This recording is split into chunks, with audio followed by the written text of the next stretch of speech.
Jay here for Stretford Paddock. Manchester United won, AC Milan won. This is the live review. That's Joe Smith. Joe, we should be sat here talking about Amad Diallo and his goal and his winning goal. And instead, we're talking about a bit of a deflating draw because AC Milan obviously getting an equaliser in the 93rd minute.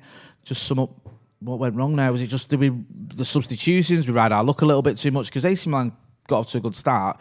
And it seems like United never quite really got going properly.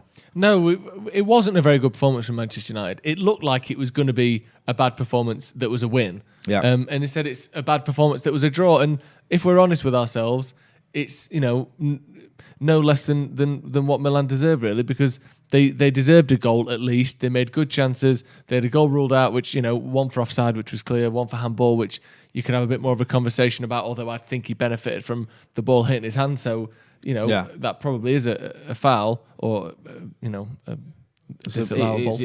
Disallowed discretion. But they played well, Milan, and United just never got going. I don't know whether that was the team, whether that was a little bit of the fallout and the sort of, hangover of beating Manchester City at the weekend. We really had to turn it on. We had to play so well. We had to be so disciplined, so determined to win that game. And then it just falls off because we couldn't maintain it. I don't know what it is. Maybe a mixture of things. The weather was awful, but it was the same for both teams, so that's no excuse. And all these people live in Manchester, so they know what to expect.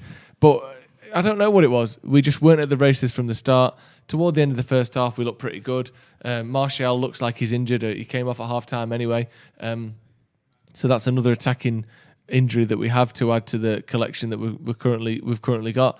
But we just weren't good enough, really. And again, we will talk in more positive terms when we address individual moments. The Diallo goal I'd like to talk about, and a few other things I thought were good. But overall, yeah, it's a bit deflating, that one. And it's, but on the other side of things, other than a 0-0, there's only one draw outcome that means that we lose. Do you know what I mean? Like, they've got one away goal, which fine, a 0-0 puts us out. But if all we have to do is get a goal, and all of a sudden it's, we're going to go through. So I don't think it's as bad as it initially seems. It's 1-1 at home. Hopefully we'll have some players back for the second leg, but it wasn't particularly good tonight, was it? It wasn't, and I think that when we look at that Milan team, the players they're missing, I know we're missing players. You'd have fancied United tonight. We obviously had that injury to Anthony Martial. Amad Diallo does fantastically well to get his goal. I mean, I thought it was offside at first because he just seemed to, the goalkeeper seemed to sort of stop almost, and because he's only tiny and he's getting his head on things, I thought what's going on here, but he timed his run superbly and it was a well-taken goal. But there's going to be question marks about it because, you're 1-0 up. Okay, you've been forced into making a change with Anthony Martial going off. But then Ollie seemed to go very defensive, didn't he? He changed it up. He took Bruno off. He took Wan-Bissaka off. I know that's not necessarily defensive substitution, but taking Bruno off was. Yeah. And Dan James, I think, came off as well for Fred, Luke Shaw and Brandon Williams. So you're going very defensive. It's shades of Everton, where you just like the last few minutes going very defensive.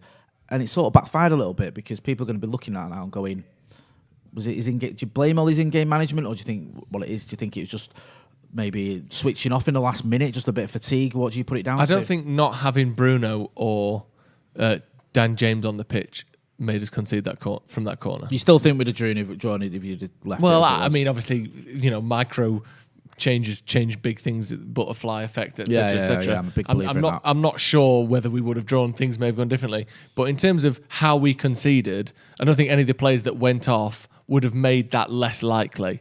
Do you think there's? I know. I agree with what you're saying. Yeah. Do you think there's a question about sort of being too defensive or changing it too much, or do you think that? Well, do you think that Ollie's got to have one eye on West Ham as well? Because I'm guessing that Bruno was he's sort of taking it off because he's going to start on Sunday, and again the same with Wan-Bissaka. Do you think it was just a case of because we've got injuries, he's got to maintain his squad the best he can? Yeah, and again, we were conceding loads of chances before they went off. Yeah, that's true. And you look at the stats there, 5 shots on target, 15 shots in total. I would say 2/3 of them at least, or more, were from before Bruno left the field. I don't think that it made them any more likely to score. I know they did score after they'd left, but for me that's just a coincidence and a sort of an eventuality that was bound to occur when we gave them so many chances and we just didn't play well enough and we didn't hold the ball in midfield well enough. And the fact that it's from a set piece again is so fucking annoying because why can we not win headers? It's, it's Matic's man at the start. he runs through a crowd of players, sort of uses some of the other players in there almost as a kind of a guideline so that Matic can't really follow him through. But, still you would expect Matic to do a bit more to stay with his man. And then McTominay is the one who's sort of challenging for the header by the time it arrives. But he doesn't really put a challenge in. You just sort of think, who's trying to win that header for United? Because McTominay goes too late for it. Matic is nowhere near his man. You just sort of think, that's just not good enough. And you've got to track your men. You've got to go for the ball. When the ball's coming in and it lands on that camera there, or what is, 2 meters or a metre away from my hand, if that, you've got to go for it. You can't just look at it and go, oh, it wasn't my man, but he's headed it in. So, Dean Henderson's got to do better as well. I think it's one of those that it's a reaction save. He tries to get his hand there. He gets his hand there. It goes off the side of his hand rather than hitting the full hand. Should have done better, really, Dean Henderson. But for me, the biggest mistake is leaving a man to have a free header on the 6-yard line, from a corner in the last minute again. That's the real problem with that. Henderson's mistake, he made a mistake, sure, but that's a smaller problem as far as I'm concerned. Do hit the like button. You might not like that performance or that result, but give us a like on the video. I get what you're saying. People will be questioning Dean Henderson. People will be questioning all his in-game management. There was not much happening in the first half. The big sort of talking point, or one of them, was Harry Maguire's miss. Obviously, we were doing the watch-along. We were sort of almost laughing at it, weren't we? Because it was one of those... Do you put any weight in that? Do you blame Harry Maguire for that? Or do you think it's one of those things? Because we were talking about it, weren't we? And it looks bad, but can you say you saw it late or whatever? Where do you stand on that? It's a shocking miss. Any footballer at any level from under 5s upwards, maybe not under 5s, let's give a bit, under 9s. Okay. Any footballer at any level from under 9s upwards would expect to score that. That's, 5-a-side, the lad who you don't want it to fall to, the one who's shit but you invite along anyway because he's a good lad and he gets the pints in afterwards, which is me, by the way. Even the worst player on the 5-a-side team expects to score that. Yeah. This is a professional footballer who is good at passing the ball. He's not someone who's a dunce on the ball. No. Harry Maguire's a good player with the ball at his feet. So the fact that he's missed that is completely inexcusable. Again, we scored after that, so you don't necessarily know that what would have happened if that had gone in. But I'm not going to sit here and say we would have lost if he'd have scored it. He has to score, and he hits the post from 30 centimetres out. Again, the only possible excuse is I think Donnarumma maybe gets a touch as the ball's coming over, and he's slightly outside the post. But there's nothing you can say about that. He has to score. And the Dan James one is a bit trickier. He doesn't seem to read the flight of the ball very well, and I think some of that comes from the ball is skidding off the ground because by the time the ball comes, he's like stretching for it. If he'd have taken another step, he could have just passed it in. It's a poor read from Dan James, poor finish, it's 2 goals that if they go in, it's tie over, let alone game over. Do you want to read a couple of the super chats there? I've got them building up. Caddy Mo says, when Maguire came in, wasn't he supposed to be the leader in our defence, organising for set pieces and being a threat on both ends with his height? I see none of those things. Is he even worth it? What I would say is he scores more goals than any of our other defenders. And he, this whole thing of he's meant to organise the defence and therefore we never concede from set pieces.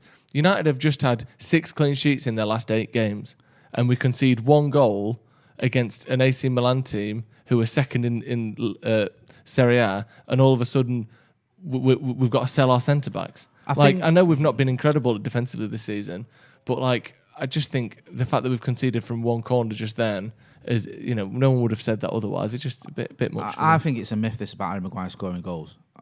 If you look at his record, he's never been a goal scorer. Yeah, I think people have this in their head because he scored for England in a World Cup against Tunisia or Panama. I always get mixed up.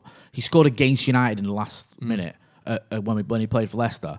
I think he scored at Anfield. So the memorable goals that you think, he scores goals. He doesn't. He's his average is like 2 a season, which is below the average defenders, like centre-backs goals, or about the same. So he's not a goal-scoring defender. He's just been built up like that because he's got a goal against United, because he's got a goal for England, because he wins so many headers. But he's not had that in his locker, and it's not like he's going to come to United and suddenly start banging him in. Yeah. And in terms of defensively, I agree with what you're saying there about his defensive record. I get why people question it, because like you just said, he does win a lot of headers in the air in the opposition box, so you'd expect him to maybe get a few more goals in goals, but he's not a goal-scoring centre-back. He never has been. Go on, mate. I'll let you read out the rest of it. Abdullah Ibrahim says, I think we'll go through, but we have needlessly made it tougher for ourselves. On a positive note, I'm glad Ahmad scored a brilliant pass from Bruno as well. and Ross Murphy. For me, I know Maguire misses a sitter, but the Dan James one puts that in with. Sorry, if he puts that in with 2-0 up, in control of the tie, happy days. You got to take chances. Yeah, you got to take chances, and whoever they fall to, the Maguire one for me is easier than the James one, but they both got to go in. Really, it's not one's worse than the other, so that whatever. They've both got to go in. So it's poor from United. But again, let's not get carried away here. We're not out of the tie. We're not even down in the tie. We've got a second leg to come where hopefully one of, if not both of Cavani and Rashford will be back for it. I don't think we need to be sort of shitting ourselves too much just yet. It wasn't a great end to the game, but 1-1, I mean, it's basically the same again next week, isn't it? Try and win the game. I don't think it's that big of a deal, this result. Obviously, we can still go out, but what do we have to do? Win 1-0 and we go through? It's not that bad, is it? No, not at all. And I think you're right. A lot depends on who's available. They may say the same. I don't know if Zlatan's available for them. I know they're missing a few players as well. I think Marcus Rashford's been one of our most productive players. We're obviously going to miss him. Edinson Cavani is our first choice number 9. Obviously, we've missed him. And that's before you look at the likes of Paul Pogba and Donny van der Beek and players that perhaps could have come into that midfield. So, yeah, if we've got some of those players I mentioned fit, then I'd fancy our chances. But it's going to be a tough evening. We've seen tonight, I think, and I was guilty of it, I think it was quite dismissive of AC Milan because you think, they're missing some players. This isn't AC Milan of old. We'll be able to do them. But they were probably, on the whole, tonight, the better team. Yeah. I think for if you look at the chances they had and the amount of possession they had and some of the football they played, I mean, it was fairly evenly split. I think a draw was about fair, to be honest. I think I might be being a little bit harsh on Manchester United, but it certainly wasn't a good performance by Manchester United by any stretch of the imagination. And I think we need to be much improved when we go to the San Siro. I know there's no fans there, but obviously Milan will be at home. That is an advantage when you're playing at home. Not against United, though. Yeah, well, this is a good season. Thing. Look at our away record has been ridiculously good, so hopefully we can go there. That cut out for me if you want. Sorry, someone in me there, but no, it's back. I'll let you read them stats. Have you got some stats there? Yes, Man United have lost all 3 away games versus AC Milan when playing in the second leg. Yeah, Interested? but wasn't one of those after Munich, like in '58 or something, like when we literally lost our entire team. So it's like those stats are pretty meaningless, to be honest with you. And the one in 1969, I think, we didn't lose in 1969, where it was like. Yeah, we're missing a lot of players, and I was reading about it today. I think Andy Mitten did a thing on it, where the referee was a bit dodgy as well. So there's lots of mitigating circumstances with that. I think you can't look too much into that because, as well, some of those games have been in the 60s, the 50s, wherever. It's a completely different scene now. Yeah. Also, AC Milan were one of the best teams in Europe. Going to the San Siro when it was full. I know the chances it's never full, except when they play Manchester United, of course. But yeah, that was a different sort of proposition altogether. So I'm not looking too much into those stats. I think the main thing for me that I'm sort of concerned about or questioning is who's going to be available, because if we start this game without Cavani, Martial and Rashford, I think we'll be in all sorts of trouble. Yeah, and that's always going to be the case, isn't it? When, Pogba as well, who we sort of take it for granted that he's not playing because he's been injured for longer than the rest. But Pogba, Rashford, Martial, Cavani, that's pretty tough to win without those lot playing, isn't it? So, yeah, we've got to play better next week. It's as simple as that. And the stat we saw on the screen before: 503 minutes without a goal for United, without conceding a goal. Sorry, obviously that record was broken there. But defensively we have been very good recently, or certainly not conceding many goals. It's slightly frustrating. Let's talk about one of the more positives actually, because we mentioned Diallo's goal, but it's really good to see that, isn't it? And someone coming on. Presumably for Martial, who's injured again, we're going to have to see exactly the extent of that. The pass, though, from Bruno was pretty sensational, wasn't it? He's always got that in Bruno, and he can be having a relatively bad game, and I think he was having a bit of not a stinker, but he wasn't doing a lot. He certainly wasn't one of his better games, but he's always capable of producing that one pass, that one shot or whatever, that one opportunity to change the game, and he did it, and it was a fantastic pass, a great run as well. He timed it perfectly. Took his header well, and it's great to see for him. Like I said earlier, it's a bit of a shame that it's not the winning goal, but obviously he'll be buzzing. I think there was a stat that came on there, like one of our 4th youngest goal scorer in Europe or something. So obviously he's got himself off to a good start, Manchester United. And I thought he had a decent game as well. I thought Mason Greenwood as well in the second half came to life, because it was like there was a lot on his shoulders. He was a lot leading the line. I thought he played relatively well as well. It's just a shame that they've not really got the results to show for it. Dave Salter there in the chat says, "What good are these stats like the away run when we have nothing to show for it? It's nice, but it means nothing." I mean, we have other than winning other than still being in the League Cup, we couldn't have had that much more to show for it at this stage. We couldn't have won the Europa League already. No, we couldn't have won the FA Cup. We're still in the Europa League. We're still in the FA Cup, and we're second. You're second in the league because of that away run. Yeah. If we'd have got beat off City, we wouldn't be second. No. So that away we'd run, be behind Leicester. has showed us something to show. He's got our league position. I get where you're going. You're frustrated or whatever, but it's not like we have. It's impossible to have something to show for it 2/3 of the way of the season, like you say, unless you're in the League Cup final or whatever. Yeah. So it's not. It's not something to be dismissed. Our away record is very good for a reason. The only sort of thing with that is, we drew 0-0 with Crystal Palace. We repeat that result, we go out. So we need a win. So it's all very well not getting beaten away from home, but we've got to go to the San Siro and get, if not a win, a score draw that's better than a 1-0. Yeah, and talking about that for next week for a little bit, we were saying it 1-0, weren't we? 5-6 minutes to go. 1-0, good result because, a 0-0, obviously any draw would take you through, but it just basically stopping them getting the away goal was the thing, wasn't it? Yeah. How worried are you for next week now? My main concern is who we've got available. If Cavani and Rashford are back, I'll feel confident because I just feel United are a much better team with like those two players in it, especially Max Rashford, who's very productive this season. If we have to go into that team with, and I'll listen into that game, and as much as I love Mason Greenwood, if Mason Greenwood's leading the line and we have to start Diallo or something like that, then I'd be very concerned because, as you were pointing out, it could be one of those frustrating days as well where Milan shut up shop, they go for a 0-0 and they could get it. Do you know or they could get us on the counter. Yeah, get us on the counter. Well, we're obviously going chasing the goal and they get us, and then that's it. It's game over. So a lot depends on who starts, but I still think we've got enough. And I think that at least one of Martial, Cavani, or Marcus Rashford will be back. And I think that if one of those is back, I think that might be enough because then at least you've got a sort of a striker or someone who can play up front. I mean, whether that's Mason Greenwood, Marcus on the left, Dan James on the right, whatever. However you do it, you've got a bit of a threat there. But yeah, it's not going to be easy, especially if, like tonight, we do end up with just basically children up front. Yeah, not particularly good, was it? You know what, though? That's not the worst result ever. And like you said, we can sort of take that and do something with it next week. Really, a 1-0 win does it. So we're hardly in the worst position of all time, are we? Looking at the West Ham game, because that's almost the worry as well. People who may be back for the Milan game may not be back for that game. Martial came off, obviously. Rino, Rashford and Cavani, Pogba, Van der Beek already were injured. Do you think that sort of backfired a little bit, Ole, taking those players off? Because, yes, we can rest some players, but we're still, 5 starting players down here, aren't we? Yeah, I mean... Are you worried for the West Ham game, basically? I am worried because West Ham are doing well. I know Jesse Lingard's been a big part of that recently, and he won't be playing, of course. But they've still got some other good players, and they gave us a right old time of it, didn't they? In the league game against them at the London Stadium or the Millennium Stadium? Not the Millennium Stadium. Is it the Olympic Stadium? London Stadium. London Stadium. I was getting confused. They gave us a good game of it, and we sort of got out of jail a little bit. So they're obviously having a good season on David Moyes.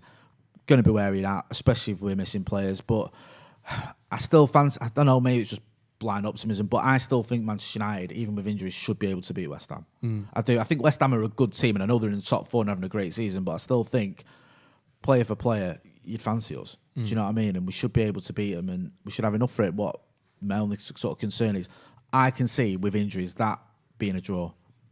And I think that is when it starts. You start looking over your shoulder in terms of top 4.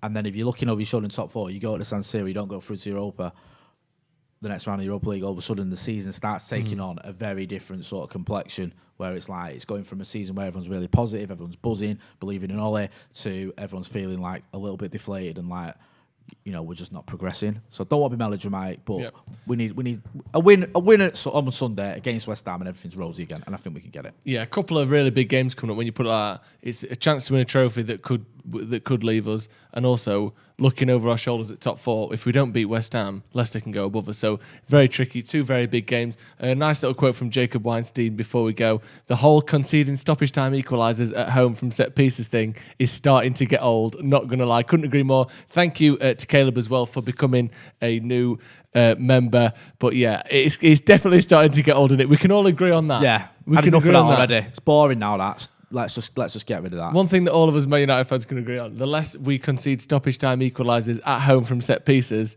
the better. 100%. Yeah. Even Mac would agree with that one. Even Mac would agree with that. Right, we're going to go there. Thank you very much for joining us for the watch along. Thank you for joining us for the review. Manchester United 1, AC Milan 1. I tell you one thing you can't deny. Go on. We've got a right game set up for us next Thursday, haven't we? Yeah. We're all going to be here tuning in. We'll be here. We'll have the watch along. We'll also be here on Sunday for the watch along for the West Ham game. I think it's going to be me, Freddie. Quinn. I think Howson's going to be here as well. So you'll have all the gang and also McCullough with the post-match reaction. So make sure you check out that. We'll also be looking ahead to that game as well. So have the preview. We'll have Howson's Brew tomorrow. If you've not checked out the members section, make sure you do that. And if you're not subscribing, sort your life out. Give us a subscribe. That's been Joe Smith. I've been Jay Motti. This has been the live review. Thanks for watching.